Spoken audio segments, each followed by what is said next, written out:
Pete Forsyth. Oh,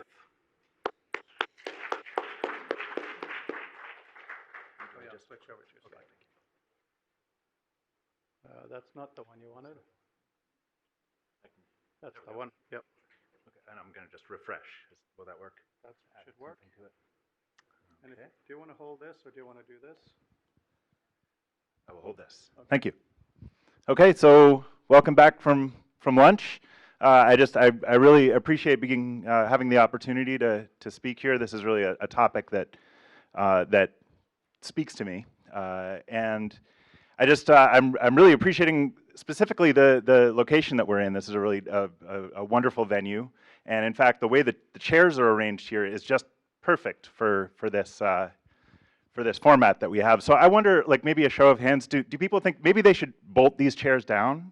Because that would prevent, I see some of them are already getting moved around a little bit and it's not really as orderly. So does anyone think that's a good idea?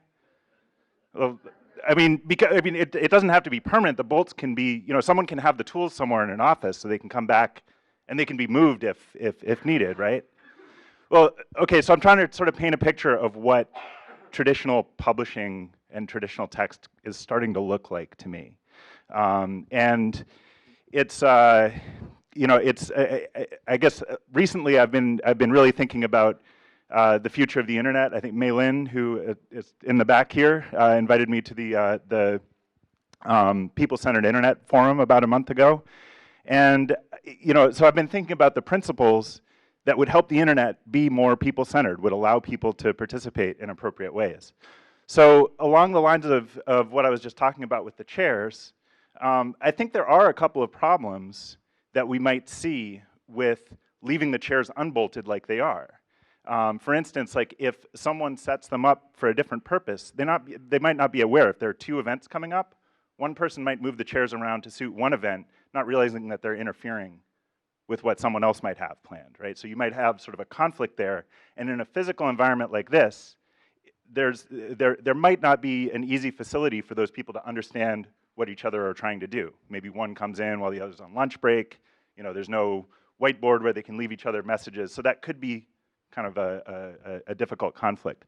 So I just put together a few ideas here that come to me about what sorts of things facilitate being able to make changes, but having that be a fluid process. So I'm just going to list them off here. I've got 7.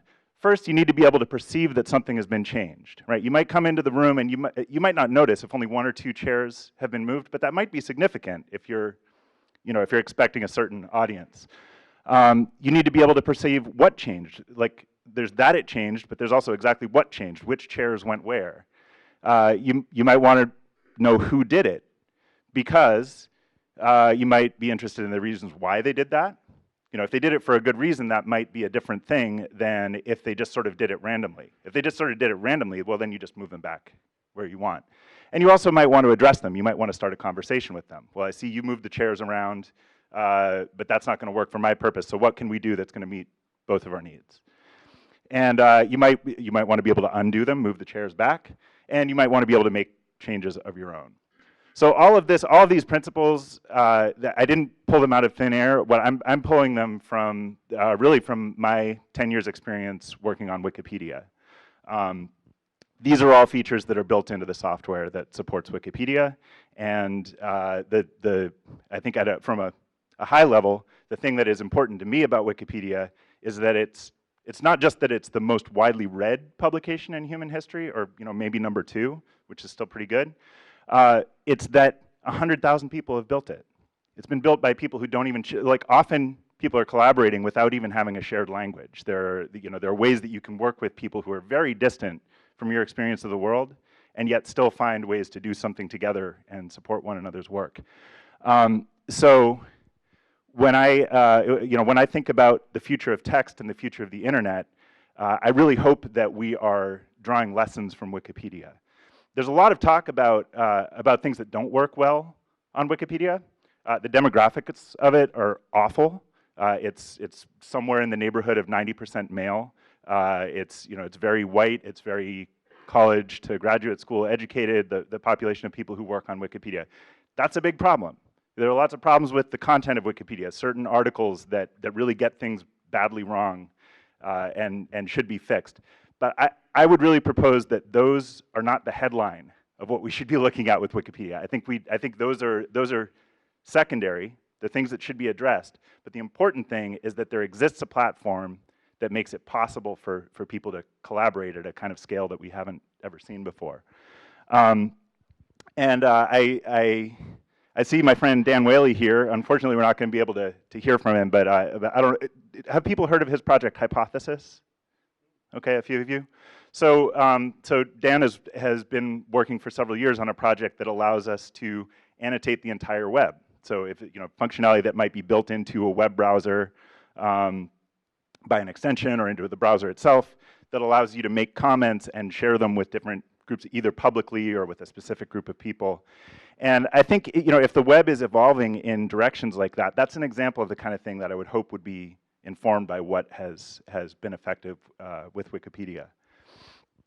I guess, where am I on time? Still got a few minutes? Okay, so also on the screen I've put two links to blog posts that I have. The first is sort of a short case study of a Wikipedia article developing, and the second is sort of shows you, if you haven't used Wikipedia or wikis extensively, it'll show you how to see the history of changes in an article and how to find the discussions that people have had around that. And I guess what I'd like to do with the rest of my time is maybe talk you through a little bit of that. So talk through a couple of case studies. I guess first, there's a dynamic that happens frequently on Wikipedia, where so a lot of people will ask, well, if anyone can change something, then doesn't that just mean if two people really disagree that it just gets reverted back and forth and back and forth and back and forth? And that can happen. That does happen sometimes. But I think a healthy example of Wikipedia functioning is where that dispute actually gets captured and resolves itself to something that both people can be happy with. So, for instance, like,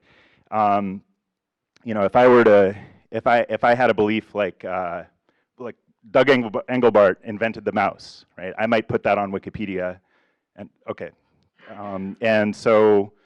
And then that might live there for several months, but then someone comes along and thinks, well, there's someone else who actually deserves the credit for inventing the mouse. Well, maybe I put mine up without a citation. So maybe that person just deletes it, just takes it out of the article, or maybe they replace it with their version, Joe Smith invented the mouse, or whatever it is. And so we might go back and forth a few times, but when I go back the second time, I might realize, well, I'm going to be more convincing if I add a strong citation. If I can cite a New York Times article or a journal article or something to support that Doug Engelbart invented the mouse. And the other person might come with citations too. Maybe there's someone else who has a reasonable claim to that title. And so eventually what will happen, either by the two of us doing it, or if we're just really argumentative and can't figure out how to get along, maybe someone else comes along and sort of facilitates this, is that the content of the Wikipedia article will reflect both positions. If there are decent citations for both sides. So you'll have a paragraph that says, some people would give the credit for the invention of the mouse to Doug Engelbart, citation, citation, citation, while others contend that so-and-so deserves the credit, citation, citation. And so the reader is then in a position to draw their own conclusions about this.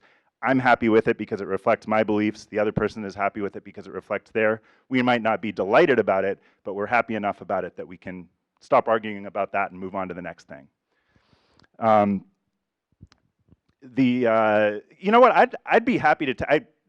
I think there might be some questions here, so I'd be happy to cut my talk short because I'd rather leave some time for discussion, if that's all right. Yeah. First of all, thank you.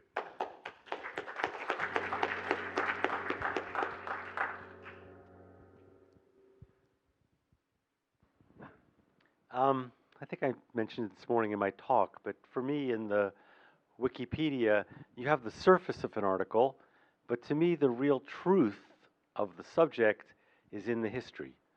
And I'm Absolutely. wondering if anybody that you know of has done a credible job of changing the foreground and background, of making it actually easy and pleasurable to read the history so that you can see where the flashpoints are, where the back and forth was most intense, because I'm pretty sure for anything that's tricky, that's where the truth is. Well, that's an excellent question. I guess I have two thoughts. The first is sort of the point that I was just making, is that in at least some cases where you have diligent editors and people really putting the work into it, that back and forth does end up getting captured in the article itself.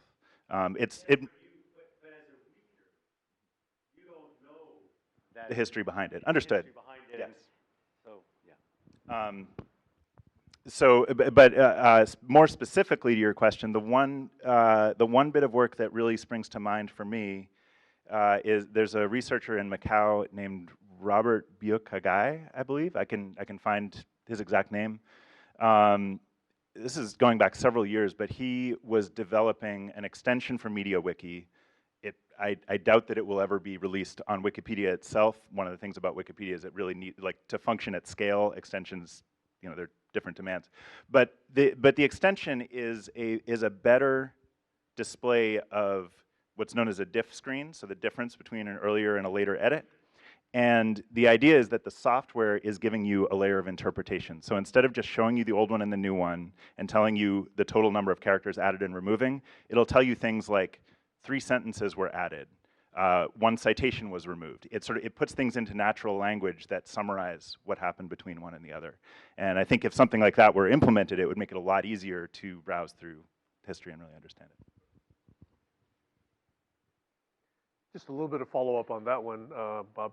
Are you familiar with the meeting words slider that actually takes you through a timeline? Is that the kind of interaction style that you might be referring to?